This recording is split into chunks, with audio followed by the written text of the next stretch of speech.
Eccoci, lunedì 5 giugno siamo arrivati alla fine del campionato con gli ultimi verdetti che ancora lasciano anche un piccolo strascico per ciò che riguarda chi deve andare a fare compagnia alla Cremonese, ovviamente alla Sampdoria in Serie B, e quindi ci sarà uno spareggio tra il Verona e lo Spezia.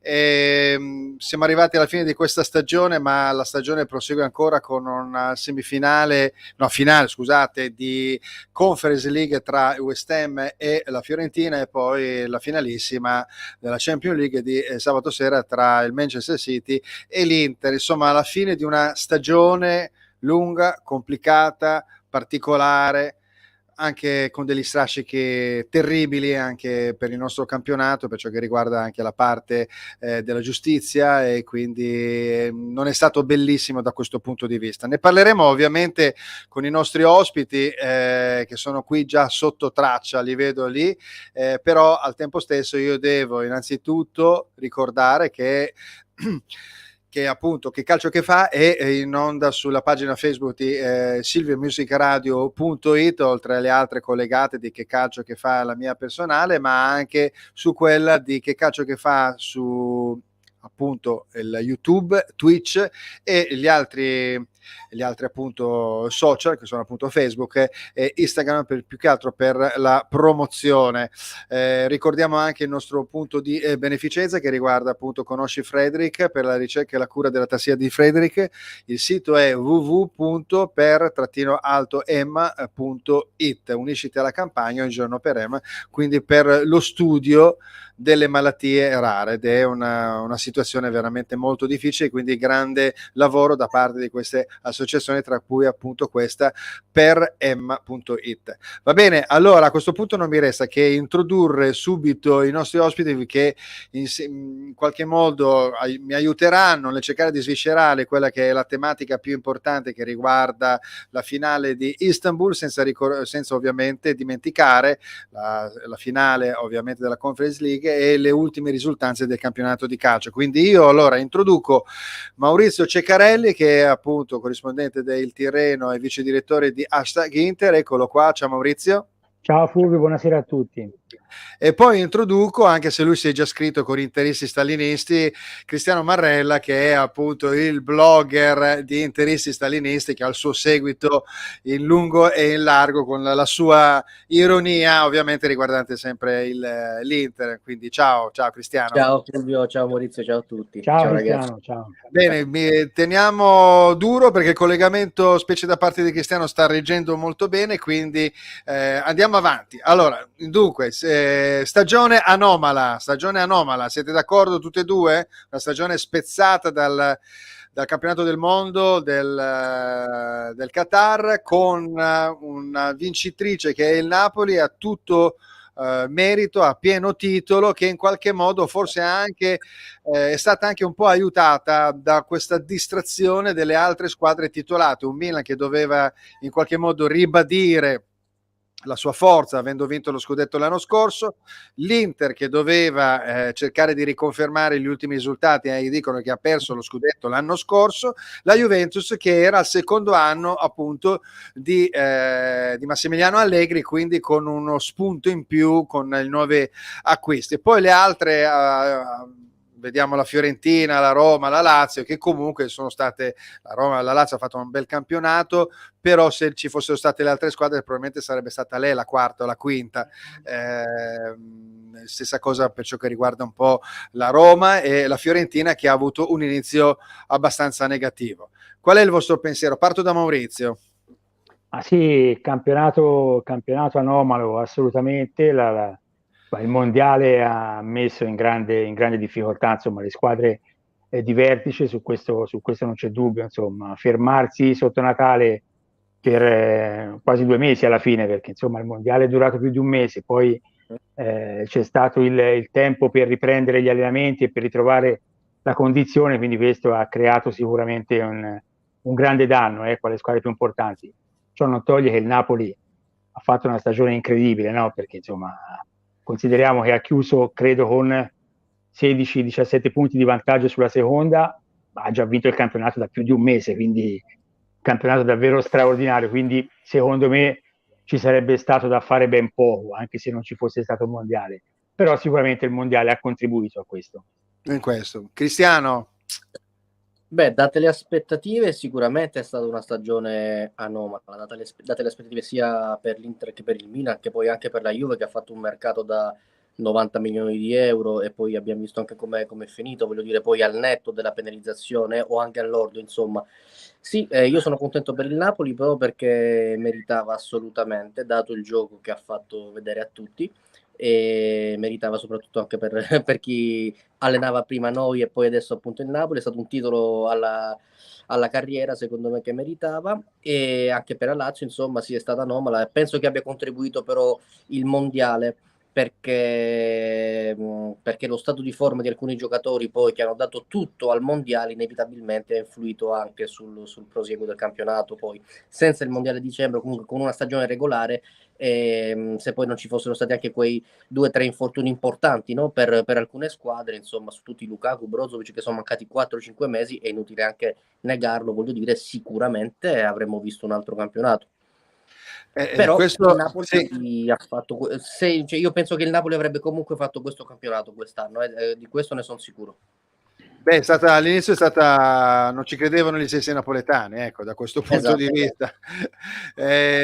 Dunque, tu hai una particolare predilezione per un allenatore che è appunto quello del Napoli, no? Quindi lo so perché abbiamo presentato il tuo libro, che era appunto Certo. Aspetta che vediamo se riesco a fare un upload al volo, così lo vediamo subito la copertina, perché non l'avevo inserito. Sì. Eccolo qua, velocissimo. Eccolo qua, interista Esattamente, all'inizio. proprio questo. Da Karl Marx a Sì. Massimo Moratti. Ecco, vabbè, Esatto. Fenomenologia rivoluzionaria dell'interismo militante. Insomma, Militante, sì.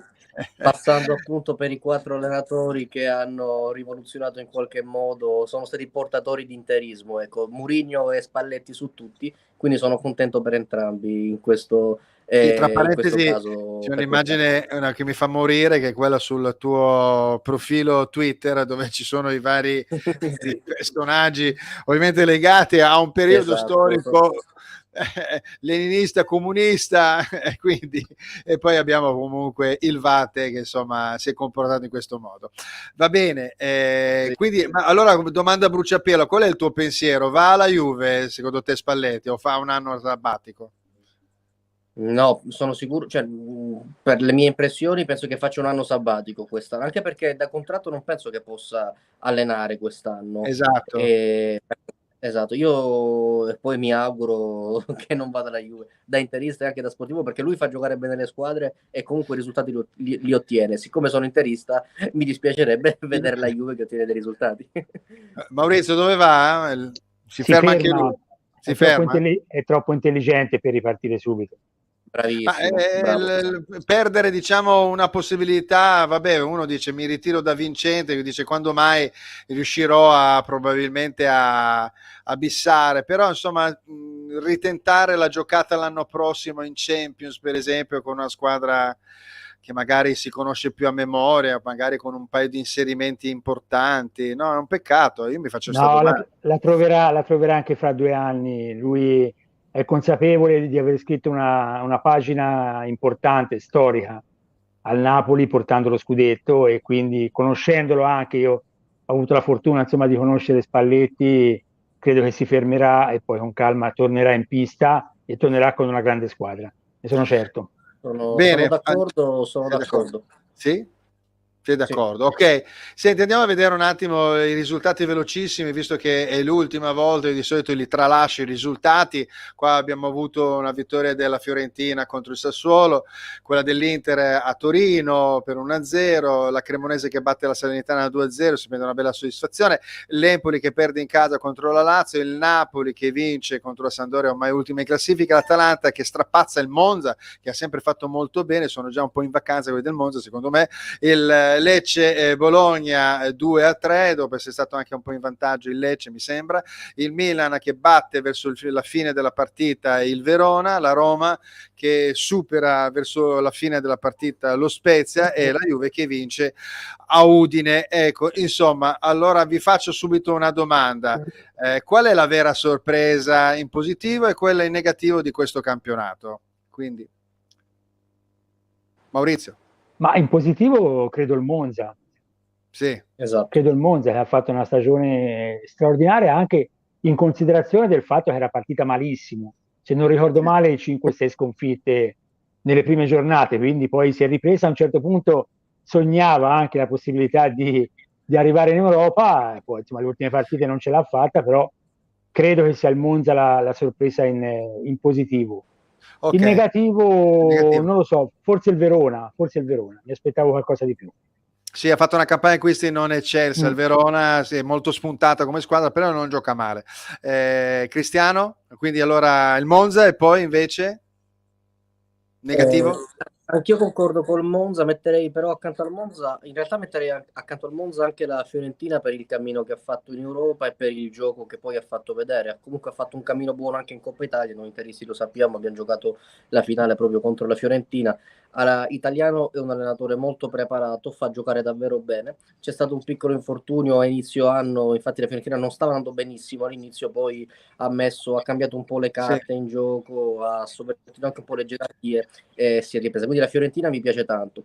In negativo, per me, per l'affetto che ho, diciamo, per questa squadra, lo Spezia. Avrei preferito che si salvasse direttamente, non che giocasse lo scudetto. Mi piace particolarmente. Poi a me piaceva come giocava con Gotti e sono davvero dispiaciuto di vederla a questo punto. Peraltro hanno mandato via Gotti quest'anno e i risultati poi si sono visti. Si è visto, non era si è colpa visto. dell'allenatore probabilmente. Infatti. Ecco, adesso andiamo a vedere un attimo le prime 10 squadre. Io aggiungerei alle vostre considerazioni, metterei anche il Bologna, perché il Bologna è una squadra che zitta è salita ai vertici, era partita malissimo, veramente rischiava, quart'ultima mi sembra di ricordare, e con la cura Thiago Motta, oltre al fatto che c'è stata un po' l'onda lunga del problema di Mihajlovic, è arrivata quindi nona, quindi si è presa delle buone soddisfazioni, quindi per l'anno prossimo Thiago Motta secondo me dovrebbe rimanere lì a Bologna, a meno che non ci sia un contatto con il Napoli. Staremo a vedere. Quindi il Napoli è la squadra che vince il campionato con il numero maggiore di gol e il numero fatti, il numero minore appunto di gol subiti. Quindi di solito è un po' l'intreccio più performante che ci possa essere, no? Da questo punto di vista. Andiamo a vedere l'ultima cosa, invece quella che riguarda il discorso dei marcatori, e quindi qua abbiamo Osimhen che quindi ha messo d'accordo tutti, capocannoniere con 26 reti. Al secondo posto Martinez ha segnato tante reti non solo in campionato, poi c'è Dia ovviamente della Salernitana quindi con 16, Leao che è salito a 15, quindi a poco nonostante il blackout di un paio di mesi è riuscito ad andare in doppia cifra abbondante. Poi c'è Lookman che era partito molto bene dell'Atalanta, si è un po' fermato, Nzola a 13, Giroud che è salito anche a 13, Dybala che ha sempre qualche problemino però ne ha fatti di gol quest'anno, e via andare tutti gli altri. C'è anche lo stesso Kvaratskhelia che ne ha fatti 12, perché dopo alla fine il computo delle coppie d'attacco danno il giusto significato, quindi 12 più 26 sono 38 reti con due giocatori. L'Inter ne ha 21 per esempio e arriva a Lukaku con 10 e quindi va a 31, quindi le coppie c'è anche sono da dire, perdonami Fulvio, c'è anche da dire che Lukaku è arrivato in doppia cifra avendo giocato praticamente la metà delle partite, no? Avendo giocato da gennaio in poi, quindi insomma anche questo è indicativo. Certo, questo è indicativo, e soprattutto anche perché poi in quel computo, per ciò che riguarda l'Inter, Dzeko si è bloccato a gennaio e Correa ha sempre avuto grossi problemi di natura fisica. Bene, vabbè, questo è diciamo la risultante un po' del campionato. Vediamo la classifica dal 10° in avanti.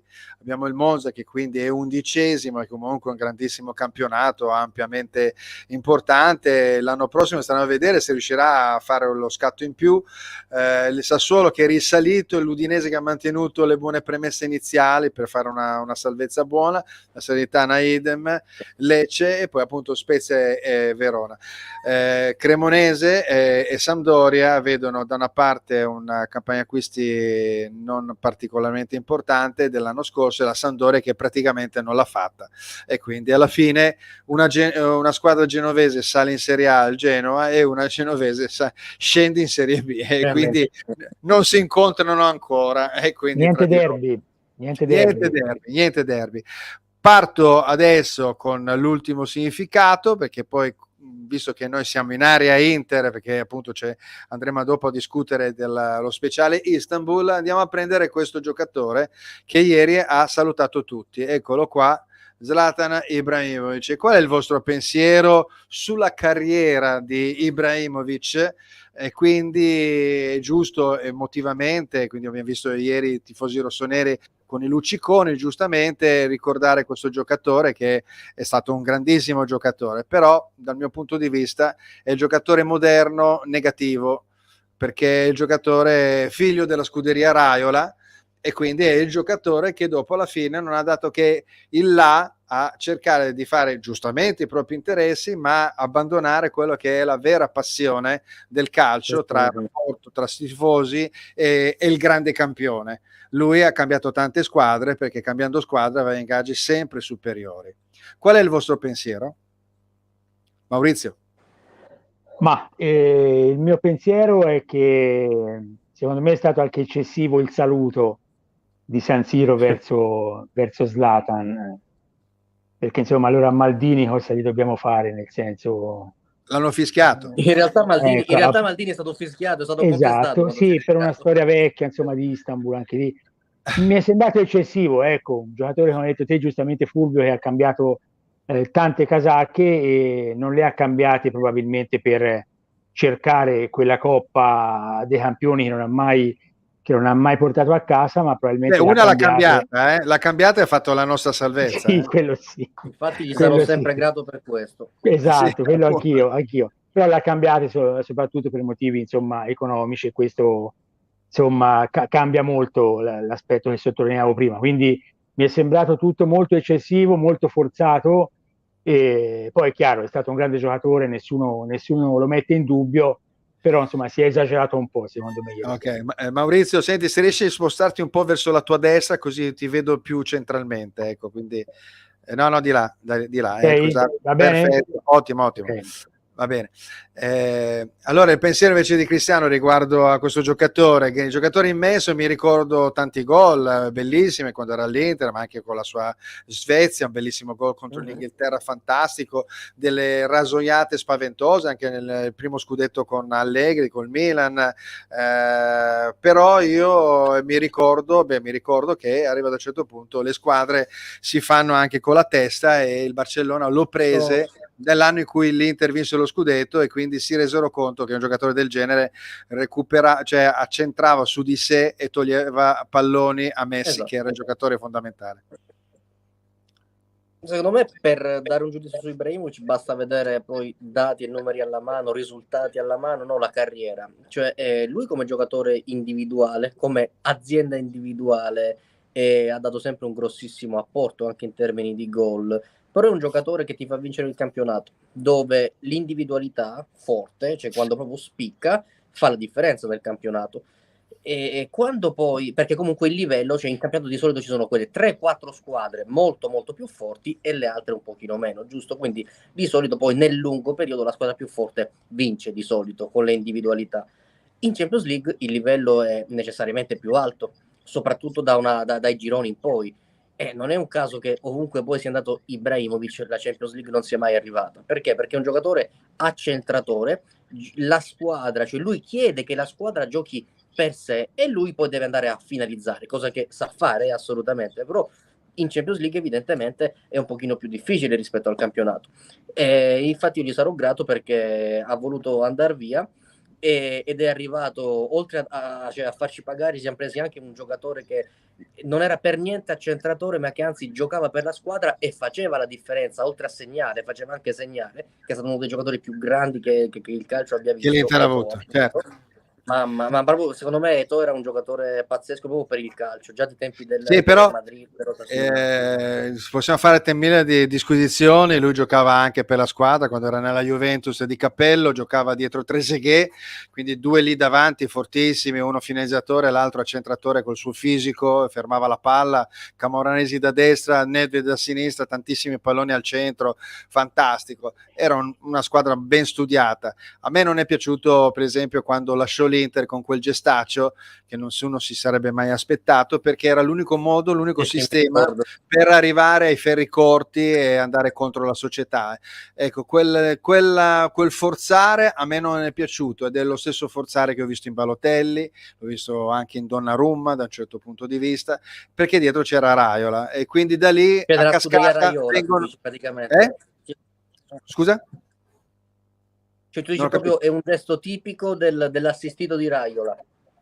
Sì, ma è un gesto appunto per rompere degli equilibri in una maniera scorretta. Ecco, secondo me questo non mi è piaciuto. Vabbè, ok, allora a questo punto siamo arrivati alla fine del campionato, lo salutiamo caldamente, magari ci ritorneremo dopo, successivamente, anzi possiamo anche ritornare subito, una cosa velocissima, per l'anno prossimo la griglia di partenza delle prime tre, dai, non andiamo troppo a dire le prime 5, che magari è più complicato. Le prime 3, quindi come preparazione, e quindi qui sono chi è più vicino facciamo le prime 4, quelle che dovrebbero entrare in Champions League, no? Le squadre che dovrebbero l'anno prossimo con dei ritocchi assumere un connotato importante, no? Quindi non ci sono interruzioni di campionati del mondo, eccetera, eccetera. Maurizio? Secondo me Inter, Juve, Milan e Roma. Quindi la Roma la vedi perché deve ricrescere, ovviamente Mourinho l'ha chiesto, ha chiesto la Juve riparte in qualche modo. Assolutamente sì. Il Milan sta già lavorando, quindi l'Inter andrà a completare, secondo me anche vendendo qualche giocatore, o deve comunque cambiare molto il volto. Non vedo il Napoli tra queste 4. Non ho detto il Napoli? No. È vero, mi è passato di mente il Napoli. Allora lo mettiamo al posto della Roma. Al posto della Roma, va bene. Sì. Allora, interisti stalinisti invece, Cristiano? Io invece direi Inter, Lazio, che ottimamente è rodata, e Sarri farà un gran campionato, quindi Inter, Lazio, Napoli, e poi uno tra Milan, Roma e Juve se non smobilita e non comincia con dei giovani. Però i primi 3 sono sicuro che siano, almeno per me, Inter, Napoli e Milan. E Lazio, perdona, Milano. Lazio. Ho capito, va bene. Allora, vabbè, io vedrei invece, siete molto fiduciosi sull'Inter, io aspetterei un attimo perché siamo un po' alla fine di un ciclo, secondo me, da un punto di vista di alcuni giocatori, però mai dire mai. Inter-Napoli, di sicuro il Napoli dovrebbe riconfermarsi perché basta avere un tecnico intelligente, riesce quindi a mantenere questo 4-3-3, e poi penso il Milan, perché il Milan non può commettere una seconda campagna acquisti sbagliata come è già successo. Poi effettivamente uno tra Juve e la vedo ha preso un gran giocatore adesso il Milan. Cos'è, il giapponese? Capatà. Parametro zero, sì, è un gran giocatore, secondo me, un buon centrocampista. Bene, e vabbè, hanno bisogno di mettere a posto un po' il centrocampo, perché così non è che siano, alla fine corrono, ma ci vuole qualità. Bene, allora veramente adesso abbandoniamo il campionato, ci tuffiamo sugli impegni, ovviamente, che sono questi. Mercoledì appunto abbiamo la finale 7 giugno tra Fiorentina e West Ham. Le vostre sensazioni? Avete visto una Fiorentina gagliarda nella Coppa Italia, nella finale di Coppa Italia? Vi faccio vedere il West Ham, dove è andato a finire esattamente in 14ª posizione con 11 partite vinte, 7 pareggiate e 20 perse, che non sono poche su 38, vuol dire che più della metà sono state perse, con quindi un po' più di un gol a partita e 55 gol vabbè, che poi nel campionato inglese sono abbastanza di manica larga da quel punto di vista. Quindi vabbè, dietro c'è il Bournemouth, Nottingham Forest, Everson, vabbè, insomma, quindi neanche tanto distante c'è anche il Chelsea. Allora, pensiero riguardo sempre Maurizio, poi dopo Cristiano. Vabbè, premesso che diciamo sempre che ogni partita chiaramente ha una sua storia, ogni finale chiaramente va giocata, però mi sembra che la Fiorentina sia nettamente più forte del West Ham. Questo è quello che penso, che pensavo anche qualche tempo fa. La finale contro l'Inter ha confermato, insomma, questo mio pensiero. Un'ottima squadra, una squadra grintosa, una squadra che sa anche esprimere del buon calcio, quindi ecco, io credo che la Fiorentina abbia davvero grandi possibilità di portare questo trofeo a casa. Sarebbe Sì, molto importante. ha davanti dei giocatori interessanti e anche sì, vari, no? Che possono sbloccare la partita. Cristiano? Beh, non sarei, cioè, nel senso, non sono così assoluto. Cioè, non è che ritengo proprio così tanto più forte la Fiorentina del West Ham in realtà, e penso che possa fare una buona partita. Poi le inglesi per noi sono sempre un pochino tignose, ecco, anche se hanno sempre mostrato storicamente delle grandissime lacune difensive contro le italiane. E quindi noi magari sappiamo difenderci un pochino meglio. Questo vale per la Fiorentina, spero che valga anche per noi sabato prossimo, anzi soprattutto per noi, sinceramente. E sì, spero che vinca la Fiorentina perché gioca meglio, questo è vero. E poi perché voglio che vinca un titolo italiano, ecco. Speriamo, va bene, abbandoniamo mercoledì, quindi in bocca al lupo alla Fiorentina. Saluto anche Michele Frattini che ho avuto in trasmissione 2 settimane fa, prima della finale di Coppa, e quindi grande fiorentino. C'è il discorso che riguarda appunto la finale di sabato sera. Allora, iniziamo dalla parte personale, come vi avvicinate emotivamente all'impegno, poi andiamo a sviscerarlo in varie parti. Maurizio. Ma io mi sto avvicinando molto serenamente, ma non solo perché il City è più forte dell'Inter sulla carta, ovviamente, insomma, è una squadra fortissima, una squadra che ha investito tanto, che ha già vinto, insomma, scudetto e coppa, ma anche perché l'Inter comunque ha fatto secondo me, una grande stagione, ha conquistato la Supercoppa, ha conquistato la Coppa Italia, nonostante le 12 sconfitte ha comunque centrato, no? L'obiettivo Champions, ha dimostrato di potersela giocare con le squadre più forti, perché arriva a questa finale dopo aver affrontato anche Bayern Monaco, Barcellona, Benfica, Porto, insomma, squadre importanti, Milan, e quindi ci arrivo serenamente. Sono consapevole, insomma, che la squadra di Guardiola è una squadra fortissima, forse, come dice lo stesso Inzaghi, la più forte al mondo, però sono anche convinto che l'Inter può fare bene. Può fare bene una finale, l'Inter poi ha una percentuale molto alta, no? Perché ha disputato finora 5 finali di Coppa dei Campioni, 3 le ha vinte, 2 le ha perse, una va bene contro l'Ajax di Cruyff, l'altra in maniera assurda contro il Celtic, e quindi secondo me anche questo conta alla fine, perché insomma la squadra e i giocatori sanno perfettamente che l'Inter è una squadra internazionale, è una squadra che ha una storia importante. Il City non ha vinto nemmeno una Coppa dei Campioni, ha perso una finale, è uscita in semifinale un paio d'anni fa, e quindi secondo me poi quando si arriva a giocare questo tipo di partite conta un po' tutto. Quindi ci arrivo molto serenamente e sono molto felice. Ecco, Pensando alla storia, pensando pensando anche alla storia, anche sì. alla storia. Secondo me è Okay. importante anche questo. Sì. Bene, Cristiano, come arrivi allora emotivamente? Beh, devo dire che non sono mai arrivato così sereno a una partita di Champions dell'Inter. Sono molto sincero. Questo perché tutto quello per come è arrivata questa finale all'Inter, secondo me è stato oro colato.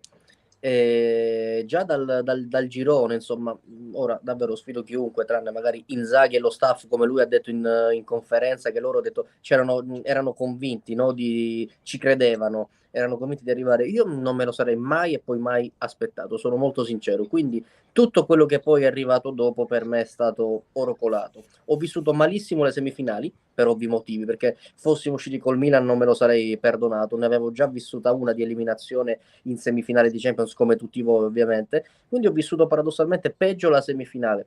E per loro è un'ossessione, non l'hanno mai vinta.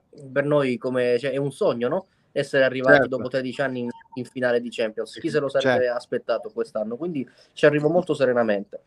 Sì, Certo, ieri parlavo anche con un amico, facevo una considerazione, cioè, no, come giustamente diceva Maurizio, cioè, i numeri contano, no? Noi su 5 finali ne abbiamo vinte 3. Ecco, noi non siamo abituati a perdere le finali, fossimo stati Juventini allora sarebbe stato più semplice, sai, io gioco 7 finali e le perdo tutte e 7, quindi voglio capire come arrivo al giorno dopo eventualmente, in caso di beh, noi ne sconfitta. abbiamo già persa anche 1 o 2 anni fa, quindi di Europa League, quindi anche lì vuol dire anche un qualcosa che ci è venuto in meno, quindi per la legge Questo è dei vero. grandi numeri è anche vero che per la legge dei grandi numeri prima o poi anche il City dovrebbe andare a centrare questa finale. Vi dico la cosa mia personale, Ho pensato esattamente la stessa cosa. il mio avvicinamento è, come dici tu Cristiano, aver superato il Milan ovviamente in semifinale è stata la situazione, credo, proprio perché siamo abituati al nostro solito tifo, ovviamente, no, da contrada, però ho notato anche in base ad altre considerazioni di altri amici interisti che sta crescendo un po' una pattuglia dove la considerazione dell'Inter sta aumentando.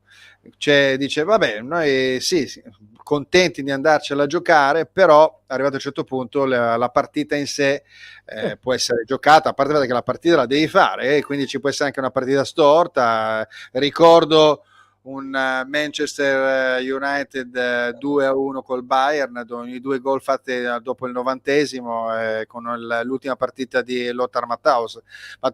Quindi insomma può succedere un po' di tutto. Quindi vabbè, questo è l'avvicinamento. Certo. Ecco, allora l'avvicinamento. Scusa Fulvio, ricordo anche un Bayern Chelsea, se non sbaglio, a Monaco la finale, quindi con il Bayern super favorito e che alla fine però l'ha persa, quindi Quella di Di Matteo, certo. esatto, le partite sono così, quindi vanno affrontate tutte senza Ecco, problemi e senza paura soprattutto.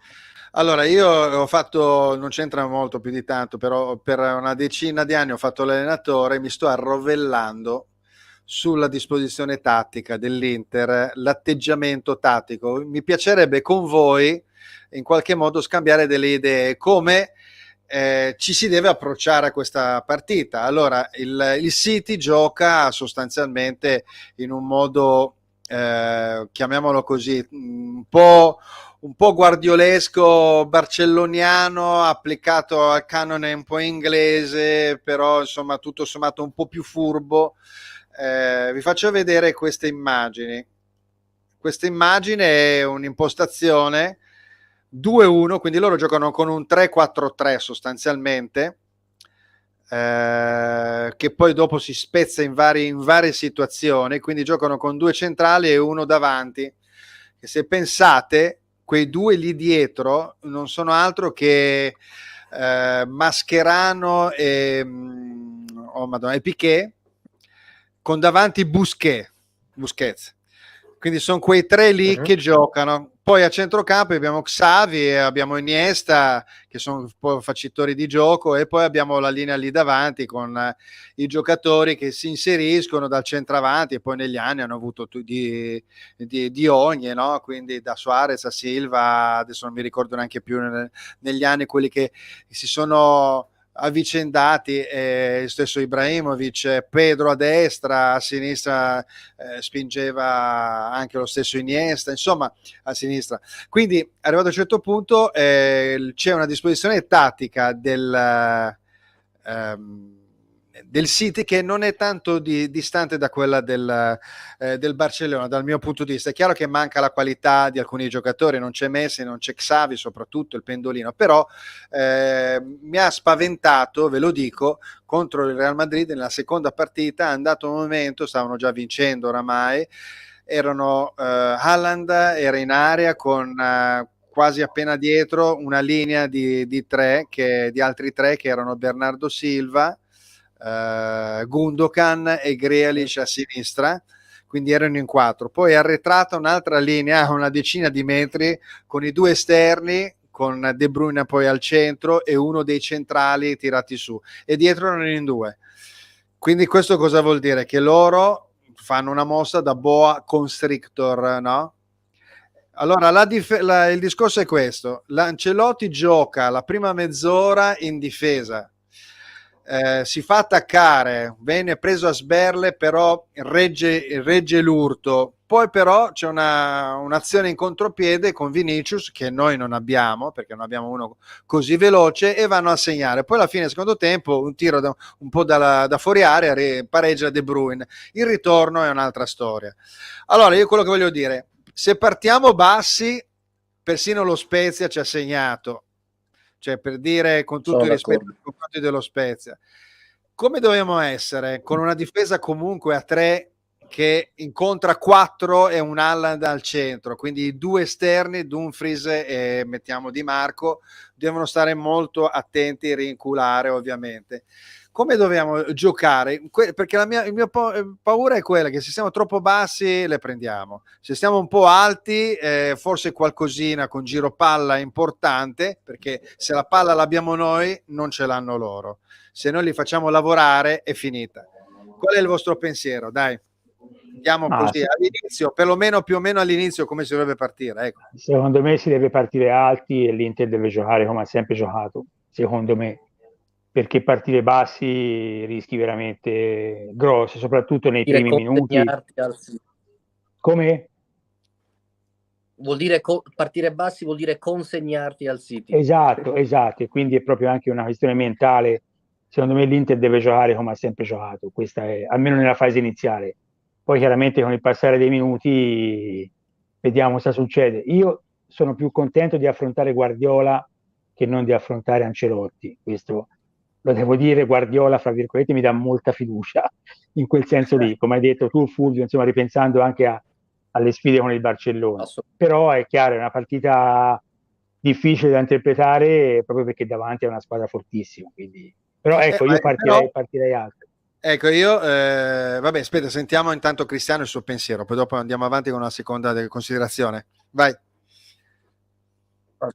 Sicuramente sono d'accordissimo con Maurizio. Io pensavo che Guardiola comunque è vero che si è evoluto, non nel tempo, perché è un grandissimo costruttore di gioco, si evolve in modo pazzesco, però ha sempre fatto giocare tutte le sue squadre, cioè lui ha sempre dominato il gioco con questo possesso di palla, è stato uno dei primi a giocare in Europa, insomma, a giocare col portiere sulla propria tre quarti.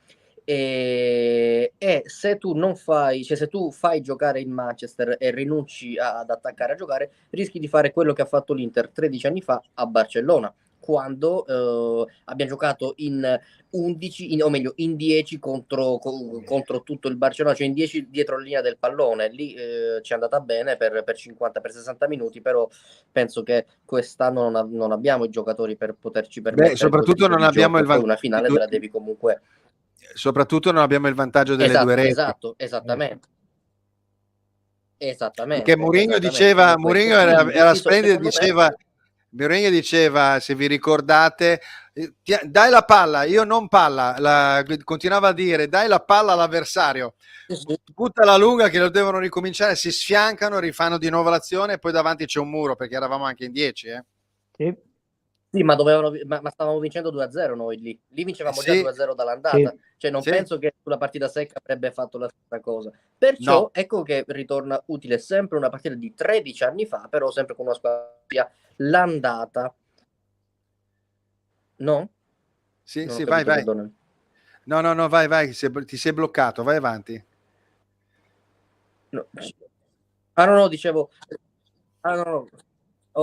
dicevo, quindi quando vincemmo 3-1 in casa col Barcellona, sempre di Guardiola che voleva dominare il gioco, però che cosa abbiamo fatto? Non abbiamo lasciato giocare in quel caso la squadra di Guardiola, Noi abbiamo fatto quel 1-2 subito, no? O meglio, prima abbiamo subito il gol e poi abbiamo rimontato. E quindi, insomma, bisogna giocare, secondo me, bisogna togliere la possibilità di giocare almeno a uno o a due portatori di palla. Ci vuole un trequartista o una mezzala che vada a fare il trequartista che possa pressare uno o due portatori, secondo me. Togli almeno uno spiraglio, una linea di passaggio, di palleggio gliela devi togliere.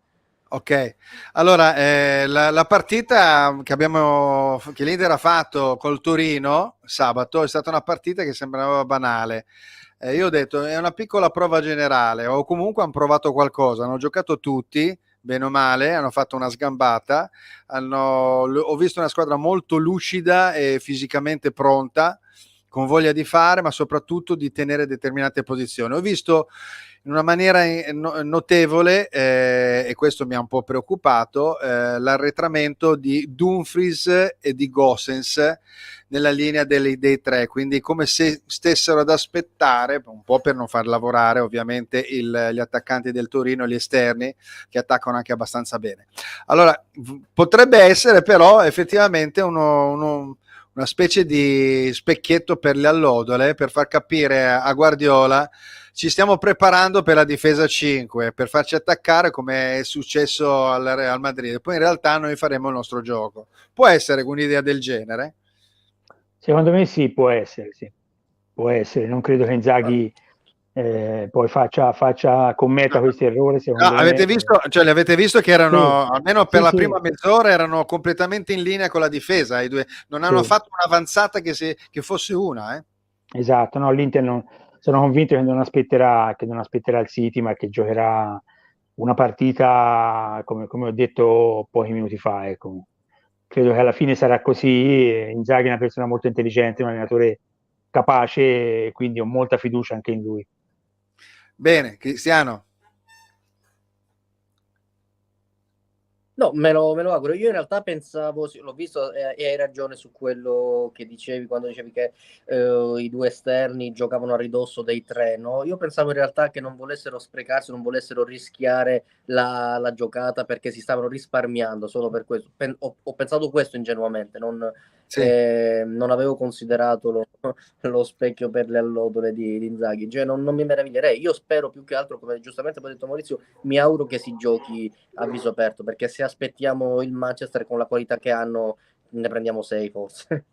Ecco, però Guardiola ama giocare, ovviamente, però guardate la disposizione in campo, che quando invece viene attaccato, viene fuori una linea di 5, 4 e Haaland.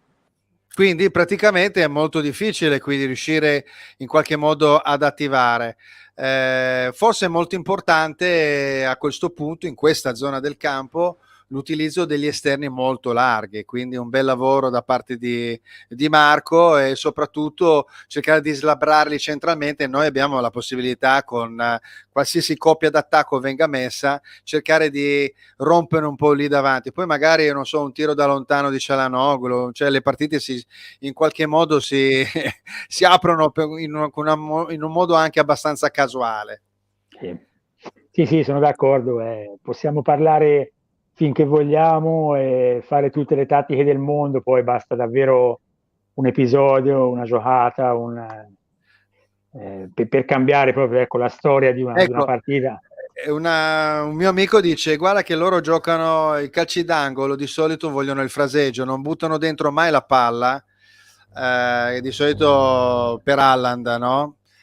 Preferiscono, perché se in quel modo lì la difesa si aspetta il cross, Sì. in realtà loro girano basso la palla e magari devi uscire, perdi delle marcature, no? E quindi ci può essere un discorso del genere. Vi fa paura comunque questo giocatore, che appunto lo vediamo, ultimamente ha segnato poco, ha segnato tantissimo in Premier?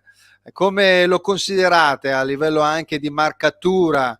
Una gabbia tra Acerbi e Bastoni, o basta solo Acerbi franco bollatore? Ma mi fa un po' paura la marcatura, perché soprattutto i cartellini, ecco, potrebbero essere determinanti. Acerbi, insomma, è uno che si fa sentire, soprattutto credo con un giocatore come Haaland, insomma, rimediare magari un giallo nei primi minuti sarebbe davvero peso. Quindi questo mi fa paura. Il giocatore in sé per sé è marcabile, secondo me, al di là di quello che si dice e di quello che si scrive. Quindi forte, sì, tutto quello che vogliamo, uno che segna, uno che fisicamente, insomma, si fa sentire, e lì bisognerà stare molto attenti in marcatura. Ecco, Il cartellino mi fa paura, Fulvio, devo essere dopo sincero. parleremo anche di questo. Cristiano, se noi giocassimo un po' più a centrocampo, un po' più alti, no? Avresti paura di Haaland in campo aperto, marcato da Acerbi? Diciamo che in campo aperto, se ti dà 2 metri, se prende 2 metri, Allan non lo prendi più, sinceramente. E più che all'uomo, io starei attento alla zona, ti dico la verità, perché è uno che gioca negli spazi comunque. Cioè, è vero che poi se lo perdi Acerbi, però se ci sono Bastoni e Darmian, comunque qualcosa, insomma, magari si riesce a fare, no? Sì, è un rischio che comunque dobbiamo prendere probabilmente, perché l'alternativa a non giocare col centrocampo alto qual è? Rinculare tutti all'indietro e far giocare il Manchester, così tanto secondo me il gol prima o poi lo si prende. Ecco. Io confido sinceramente nei centrocampi. Secondo me abbiamo uno dei centrocampi più forti della Champions, quindi Certo. è un rischio che ci possiamo prendere, soprattutto se rientra Mkhitaryan o se comunque poi Brozovic a centrocampo fa davvero il Brozovic, perché quando gioca Brozovic secondo me non c'è nessun regista che tenga in Europa, non Sta sbaglia giocando un molto passaggio, bene, non eh? sbaglia, Se ci fai non caso, sbaglia una Lukaku linea. e E lo stesso, Brozovic sono quelli più freschi, no? Sono sì, quelli più infatti freschi. sono quelli che poi hanno ripreso a giocare dopo, giustamente non è Esatto. un caso. Andiamo a vedere un attimo. Allora, il mio pensiero è che questo giocatore gioca un po' più Sì. indietro, De Bruyne, e quest'altro che ha segnato 2 gol l'altro giorno, che è il loro capitano, che è il metronomo effettivo. Questi due giocatori sono quelli che in qualche modo innestano Bernardo Silva a destra, Grealish a sinistra e soprattutto il centrale Haaland. Quindi sarebbero da marcare un po' più, quindi un Çalhanoğlu su De Bruyne forse, e magari Brozovic su Gundogan, svincolando Barella in una bella progressione in avanti. È giusto così come lo sto interpretando, Maurizio? Secondo me sì, quello che pensavo anch'io, nel modo più assoluto. Se Sia li Ciala blocchi. che Broso possono fare bene, sì. E Barella, insomma, ha un po' di spazio. Ecco, perché se noi li blocchiamo, effettivamente, Cristiano, perché io ho paura veramente del loro fraseggio al limite dell'area, quello è, non dobbiamo farli lavorare lì, quindi Sì. senti, Cristiano, questo giocatore, dammi un pensiero riguardo a questo. Grealish. Beh, è forte, esatto, sì, lo so, è forte, è arrivato, insomma, molti storcevano forse il naso anche perché è stato pagato tantissimo, no? Forse, però secondo me è forte. Sì, bisogna stare là, Darmian deve fare un buon lavoro, Darmian con l'altro terzino, con l'altro esterno, insomma, penso che giochi Dumfries a destra, insomma, dovranno fare un buon lavoro secondo me. Per ricollegarmi un secondo a quello che dicevi prima, un sacrificio sul portatore lo deve fare anche Lautaro, cioè là è anche uno dei due attaccanti che deve aiutare uno dei due centrocampisti poi, perché secondo me poi la difesa parte anche dal lavoro di uno dei due attaccanti. Certo. Vabbè, allora a questo punto qua vi faccio vedere queste immagini. Da una parte c'è Lukaku, dall'altra parte è Dzeko. Quindi questo è, diciamo, uno dei dubbi, poi dopo ve ne dirò un altro, di partenza. Secondo me la squadra dovrebbe partire con la squadra in versione europea, non c'è Mkhitaryan, quindi ci sarà Brozovic al posto di Mkhitaryan, con lo scivolamento in avanti di Çalhanoğlu, e poi un scivolamento relativo, perché in realtà si alternano in cabina di regia. Sarà così prima con Dzeko, Maurizio? Sì, secondo me sì. Dzeko Lautaro sarà la coppia iniziale, Inzaghi non cambierà nel modo più assoluto e Romelu sarà pronto, insomma, a entrare a partita in corso. Sono decisioni difficili perché Lukaku è in un grande momento, poi è un giocatore, insomma, di esperienza che chiaramente anche Dzeko, insomma, l'ha giocato questo tipo di competizione, però credo che Inzaghi rimarrà sulla squadra che gli ha permesso di arrivare appunto a questa finale. Cristiano, utilizzare Dzeko dall'inizio, magari primo tempo 0-0 per esempio, Nel secondo tempo potrebbero esserci anche gli spauracchi, chiamiamoli così, o non sono spauracchi, quelli di comunque dei tempi supplementari, eventuali rigori, perché è un'ipotesi, no, certo, a quel punto lì far giocare troppo Lukaku. Sì, è vero, però così si parte dal presupposto che Lukaku non può reggere i 90 minuti, cosa che secondo me non è del tutto esatta. Cioè, poi fare questi calcoli in una finale secondo me è un po' deleterio, però penso anch'io che Inzaghi confermerà Dzeko e Lautaro. Fino ad ora i risultati gli hanno dato ragione, dobbiamo solo rimetterci alla sua decisione. Ma penso anche perché ogni volta Dzeko... Sì, prego.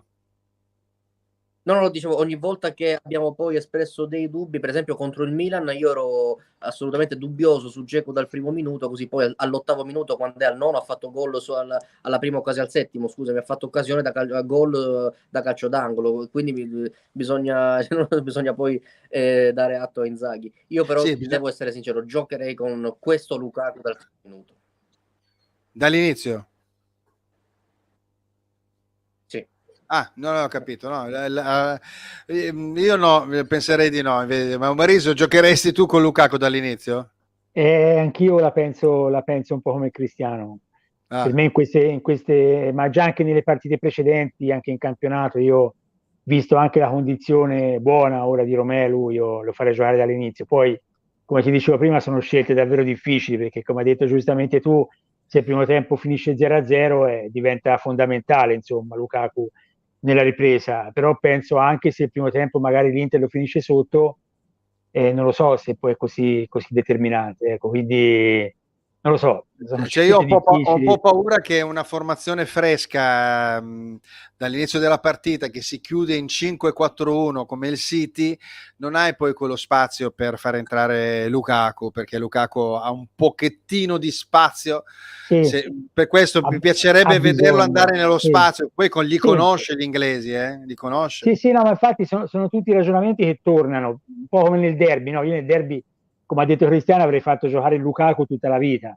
Poi gioca Dzeko e dopo pochi minuti, insomma, la sblocca con un gol meraviglioso, quindi è un triste giudicare, davvero, è molto difficile. Ecco, a sinistra c'è stato l'altro giorno, ha fatto giocare Gosens, no? È un'altra ipotesi, quella di far giocare Gosens, perché se lasciando perdere il valore di Di Marco, che però ha una tenuta fisica inferiore rispetto a quella di Gosens, però ha un piede d'oro, quindi è una scelta che uno deve cercare di capire, no? Però effettivamente Gosens, perché ricordiamoci, 2 gol di Bernardo Silva contro il Real Madrid se lo sono dimenticati, no? Direttamente, però lì effettivamente può uscire Bastoni e Gosens può effettivamente andare a interrompere l'approvvigionamento di palloni sulla fascia nei confronti appunto di Bernardo Silva, ma soprattutto può andare un po' a galoppare, quindi i due esterni devono essere dei bei puledri, Dumfries e Gosens in questo caso, perché li apre un po', no? Per cercare di favorire i due al centro che entrano dentro. Se partireste sempre comunque con la formazione tipo, quindi aspettereste a mettere dentro Gosens? Sì, io sì, assolutamente, anche perché Inzaghi i giocatori li ha sott'occhio tutti i giorni, quindi se ha giocato finora con questa formazione, indipendentemente dall'avversario, credo che sia la scelta giusta, la scelta migliore. Io partirei sempre con questa squadra qui. D'accordo, Cristiano? Penso che faccia giocare Di Marco, però io partirei con Gosens, anche perché nei valori assoluti a me piace più Gosens di Di Marco, fermo restando che Di Marco ha un piede per un terzino inarrivabile, sono d'accordo, però a me piace più Gosens, anche fisicamente contro un inglese può essere molto più preparato, più utile Gosens.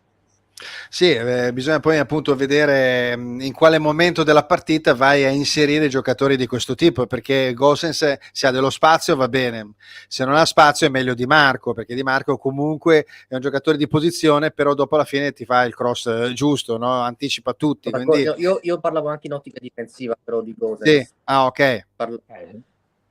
Ok, ecco, in questo per esempio è molto importante perché ultimamente c'erano molte polemiche nei confronti di Dumfries, dicevano che appunto sulla fascia destra, ma però è tornato, no? Un giocatore un po' campionato del mondo, poi ha fatto un buonissimo campionato del mondo, è tornato ovviamente svuotato, perché tutti quelli che hanno fatto bene, vedi quelli del Milan, i giocatori che hanno fatto il mondiale, quelli del Milan, Leao, Teo Hernandez, Giroud, erano svuotati, quindi bisogna anche pensare a questo.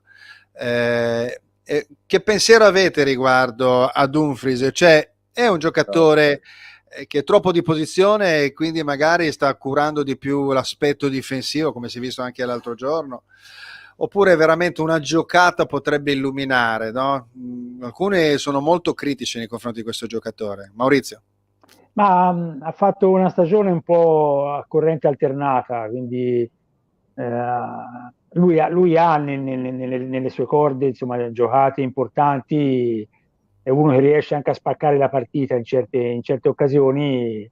Mi dà, però è discontinuo, a volte fa delle cose che non è difficili anche da interpretare, da concepire, quindi non lo so, ha potenziale, ecco, è un giocatore che ha qualità sicuramente, però mi fa paura, in tante occasioni mi fa paura, spero insomma che sabato possa trovare il giusto equilibrio, la giusta concentrazione, perché insomma sabato sarebbe pericoloso, ecco, se dovesse Ma commettere qualche errore.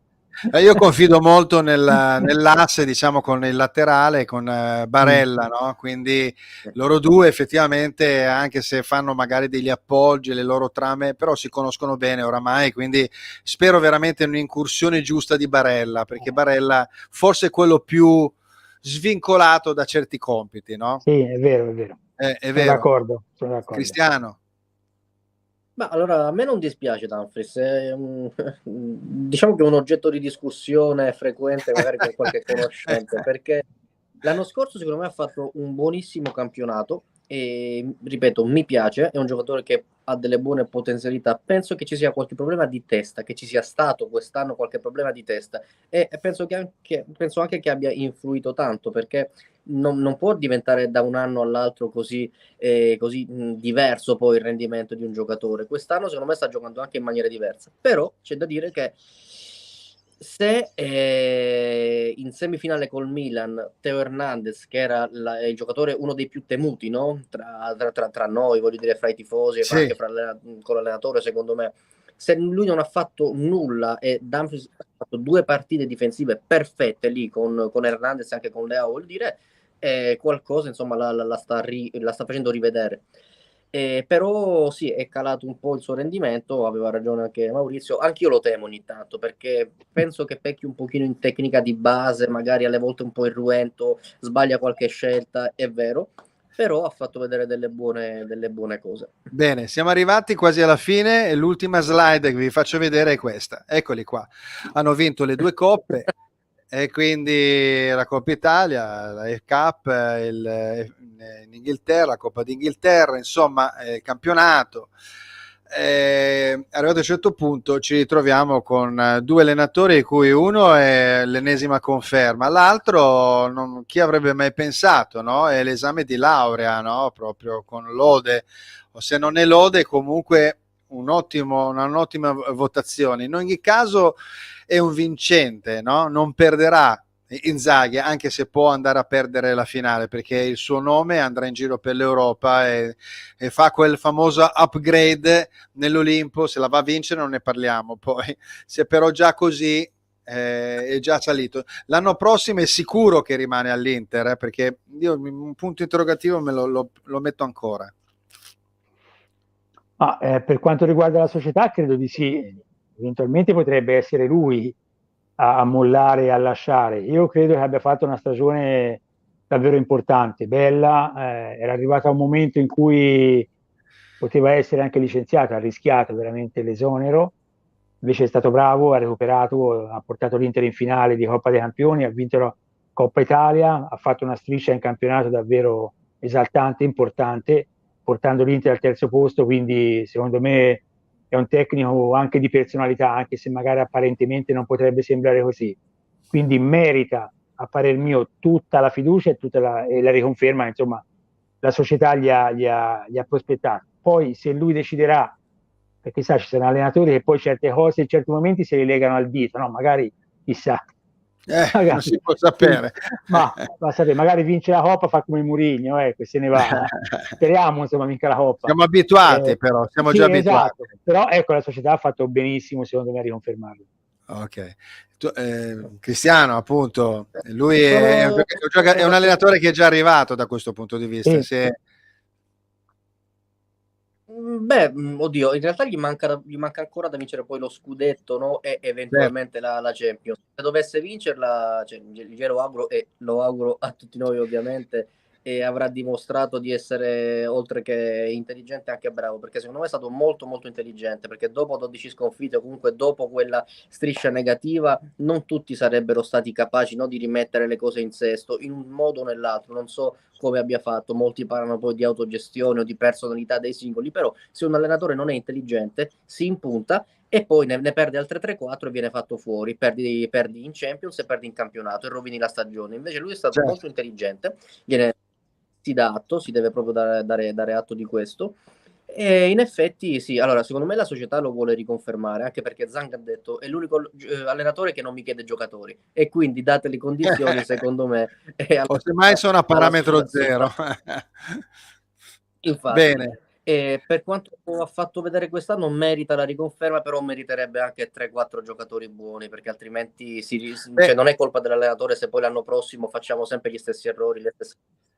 Bene, va bene, siamo arrivati alla fine della puntata, grazie per la vostra bella chiacchierata e ci lasciamo con anche questo importante, diciamo, auspicio per l'anno prossimo, che l'Inter abbia un bel ricambio anche di giocatori performanti, anche perché poi Inzaghi, ricordiamocelo, anche a livello economico-finanziario ha fatto portare alle casse dell'Inter in questi 2 anni una bellissima cifra, che quindi è un elemento che non viene sottovalutato assolutamente all'interno di una società. Allora io ringrazio, faccio vedere velocissimamente, presenta, eccolo qua, condividi schermo, eccolo qua, finestra, eccolo qua.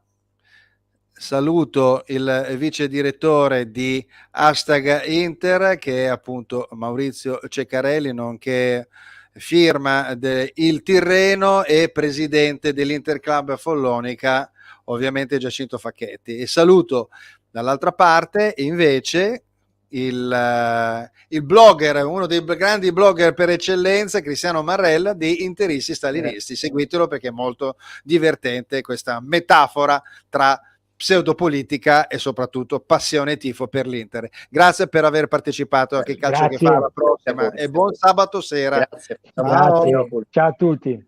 Ciao. Beh, buon sabato sera, ma buona anche mercoledì ovviamente per la Fiorentina, quindi incrociamo le dita per le squadre italiane, perché è molto molto importante andare a vincere questi tornei per il ranking e quindi cercare di salire e cercare in qualche modo di riportare delle giuste risorse per il nostro campionato, che ha effettivamente bisogno e ha molta difficoltà nell'andare avanti. Abbiamo bisogno di tante cose, l'abbiamo già parlato tantissime volte, però credo che qualche soldarello in più, una coppa in più dà molto prestigio. Grazie, ci vediamo lunedì prossimo, buona serata.